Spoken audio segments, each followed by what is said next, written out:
അങ്ങനെ Malayalam big boss season 7 പുതിയ task എത്തിയിരിക്കുകയാണ്. ഈ ടാസ്ക് എന്ന് പറയുന്നത് 2 ദിവസം നീണ്ടു നിൽക്കുന്ന ഒരു ടാസ്ക്കാണ്. നൂറയുടെ ചെരുപ്പ് ഫാക്ടറി എന്നാണ് ടാസ്കിൻ്റെ പേര്.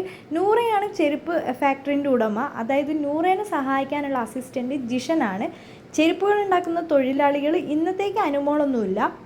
ഇന്ന് ഷാനവാസുണ്ട്, ഒനിയിലുണ്ട്, ആദിലൊക്കെ ഉണ്ട്, മസ്താനിയൊക്കെ ഉണ്ട്.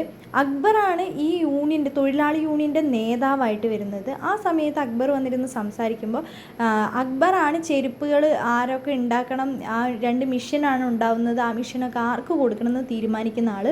അനുമോൾ അക്ബറിൻ്റെ മുഖത്ത് നോക്കി പറയുന്നുണ്ട് ഗെയിമിനെ ഗെയിമായിട്ട് എടുക്കണം. അപ്പോൾ അക്ബർ പറഞ്ഞു അത് ശരി തന്നെയാണ്, നമ്മൾ എന്ത് പ്രശ്നം ഉണ്ടെങ്കിലും ഗെയിമിനെ നമ്മൾ ഗെയിമായിട്ട് മാത്രമാണ് കരുതുക. ഞാനല്ല കുഴപ്പക്കാരൻ, നിങ്ങൾ അതൊന്നും മനസ്സിലാക്കുക. ഞാൻ തൊഴിലാളികളുടെ നേതാവാണ്. ശരിക്കും പ്രശ്നം നമുക്ക് സൃഷ്ടിച്ച് തരാൻ പോകുന്നത് ജിഷനായിരിക്കും. ജിഷനാണ് ക്വാളിറ്റി ചെക്കറും, അതേപോലെ തന്നെ ജിഷനാണ് എല്ലാ കാര്യങ്ങളും നോക്കി നടത്തുന്നത്. അതുകൊണ്ട് ജിഷനെയാണ് നമ്മൾ സംതൃപ്തിപ്പെടുത്തേണ്ടത്. നല്ല രീതിയിൽ അത് നല്ലൊരു ടാസ്ക്കാണ് നമുക്ക് കിട്ടിയിരിക്കുന്നത്. അത് നല്ല രീതിയിൽ നമ്മൾ പ്രയോജനപ്പെടുത്തി കഴിഞ്ഞാൽ നല്ലൊരു ടാസ്ക്കായി മാറുമെന്ന് അക്ബർ പറയുന്നുണ്ട്. നിങ്ങൾക്ക് എന്നെ വിശ്വസിക്കാൻ, ഞാൻ ആരെയും ചതിക്കില്ല.